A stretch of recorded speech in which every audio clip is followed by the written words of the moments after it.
We had a couple of bodyguards with us just, for protection. And so, you go with the assumption that you can trust these people with your lives and that they're in some way trained to protect you.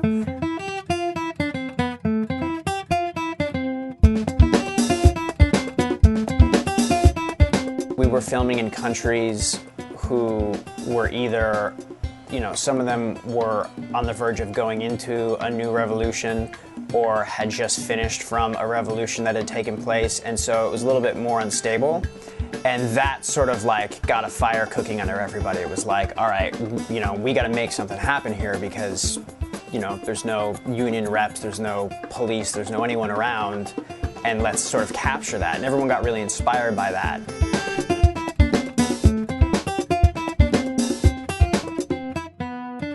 And let's roll camera. It's good to be here. This is day one, first shoot day. We've had a great morning so far. Just been go, picking up shots left and right. I guess they were trying to break us in easy. So when we first got to Panama, the first couple of scenes that we shot were in the city. That was a really good moment for me to see you guys walk up this location.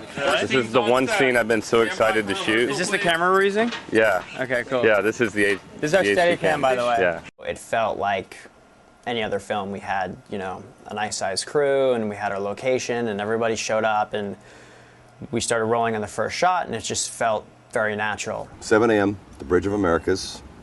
Plane leaves promptly. I said I'm not going. I know, I heard you. 7 a.m. See you in the morning. Anytime you film out of the country, there's all these stories that you hear from people about, oh, my dad got robbed or my grandfather got stabbed. For some reason, I picked the slums of Nicaragua to shoot in, our opening sequences. And we were actually staying at a hotel in the slums of Nicaragua. So John, how did it go today? Well, this morning went really well. What happened was our location manager came down with a strong case of malaria. We're hoping that we're not going to have to take him to the hospital. We had to go on the fly, find a new location, renegotiate, re-permit. Now we're here, we've got security, and I think we're in good shape to go for the day. We were in areas that were like the ghetto, to put it really, really lightly.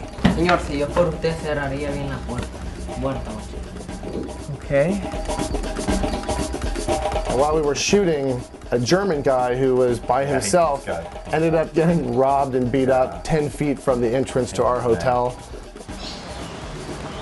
So we're here first day shooting in Managua, Nicaragua. Technically it's our second day. It's our second day because we got some cool infos yesterday, but the guy who was scheduled to play the Australian guy, who happened to be staying at our hotel and was German, approached me this morning and was like, I'm getting the hell out of here because this country and city has really freaked me out because the guy got robbed in daylight about a block and a half from the hotel. It kind of, as producers like Brian, Amir, and I, it kind of gets you nervous, like, oh. Well, because we're responsible for everyone and the safety of the crew. I've never shot.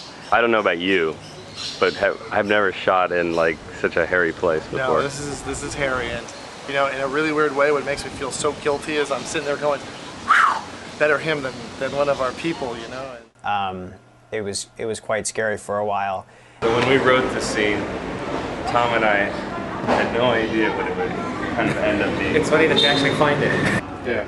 I mean, it's a little bit right on to what I pictured when we wrote it. When we wrote it, dude, when we're like, well, you know what sucks is the room that I really liked is actually taken, and I'm like, I remember I picked the worst room because the toilet seat was like, we can take off the toilet seat, and then have it off to the side. I don't think this is going to be bad at all to shoot. This is it really is. But we have found a terrific location that is. What is it? I guess nominal to the kind of, it really is the horrifying. It's what you dream of, but not in good dreams. People on those streets are usually just drug addicts or they're homeless, and they just start wandering the streets like zombies, and you have the hotel guys that are like, Ladrones! Ladrones! I love how they're like, if you hear a whistle, that means you're around danger. Yeah. The whole night, all you hear in the city of Managua are whistles all over the city blowing. But you can hear the whistles at night, and that's literally everybody that's being robbed. Yeah. The whistles are blowing. This is really a trip.